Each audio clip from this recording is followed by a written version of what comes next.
ओम साई राम। तो चलिए क्रम को न तोड़ते हुए अध्याय नंबर 18 में ही है, अभी इसी कंटिन्यूटी है। क्योंकि आध्यात्मिक दृष्टि से बहुत ही महत्वपूर्ण है। और किस प्रकार से जो राधा भाई देशमुख थी, उन्होंने जो बाबा के सामने बहुत ही आमरण अनशन की जो है कार्य किया, जो बाबा को बिल्कुल भी पसंद नहीं आया। तो उन्होंने बोला कि मैं कोई गुरु मंत्र यहाँ देने के लिए नहीं बैठा हूँ, क्योंकि मेरे गुरु ने भी मेरे जो कानों में ऐसा कोई मंत्र नहीं फूका था। तो उन्होंने तो मुझसे सिर्फ 2 चीज़ें मांगी थी, एक तो था धैर्य और दूसरा निष्ठा। तो है मैंने अपने दोनों ही चीज़ें उनके सामने सिद्ध कर दी।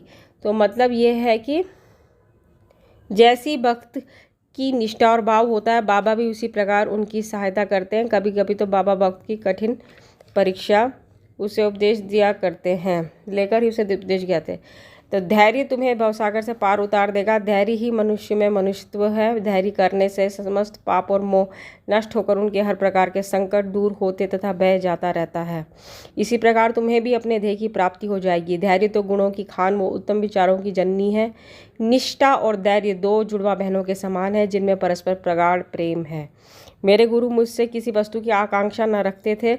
उन्होंने कभी मेरी उपेक्षा न की, वरन सदैव रक्षा करते रहे। यद्यपि मैं सदैव उनके चरणों के समीप ही रहता था, फिर भी कभी किन्हीं अन्य स्थानों पर यदि चला जाता तो भी मेरे प्रेम में कभी कमी न हुई। वे सदा मुझ पर कृपा दृष्टि रखते थे, जिस प्रकार कछुई प्रेम दृष्टि से अपने बच्चों का पालन करती है, चाहे वो, तो ये पहला प्रसंग भी हमने बताया था, जैसे वो दूर से ही अपने बच्चों का कि सिर्फ अपनी दृष्टि से ही उनका वो लालन पालन कर लेती है। तो उसी प्रकार गुरु भी उसी प्रकार, आप जब आप गुरु की तरफ देखते हैं तो गुरु भी वापस आपकी तरफ देखते हैं और आपके सारे कष्टों को दूर कर देते हैं।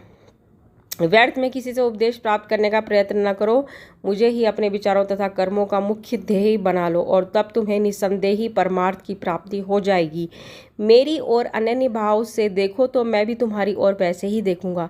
इस द्वारका माई में बैठकर मैं सत्य ही बोलूँगा कि किन्हीं साधनाओं या शास्त्रों के अध्ययन की आवश्यकता नहीं, वरन केवल गुरु में विश्वास ही पर्याप्त है।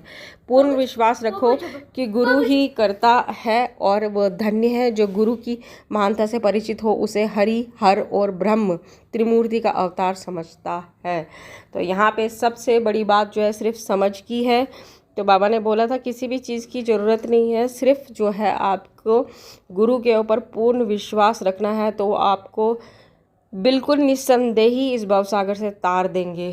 तो यही है आपका गुरु के प्रति प्रेम, निष्ठा, धैर्य रखिए, तो अवश्य ही गुरु आपकी सहायता आपके जाने बिना ही करते ही रहेंगे और इस भवसागर से तार देंगे। तो कई बार बताया जा चुका है। इस प्रकार समझाने से वृद्ध महिला को सांत्वना मिली और उसने बाबा को नमन कर अपना उपवास त्याग दिया। तो ये कथा ध्यानपूर्वक एकाग्रता से श्रवण कर तथा उसके उपयुक्त अर्थ पर विचार कर हेमंत पंत को बहुत बड़ा आश्चर्य हुआ। उनका हृदय भर आया और उन्हें रोमांच हो उठा। अत्यंत आनंद विभोर हो जाने से उनका कंठ रुंध गया। तो इस प्रकार जब उन्होंने प्रसंग सुना तो बहुत ही आत्मविभोर हो गए वो।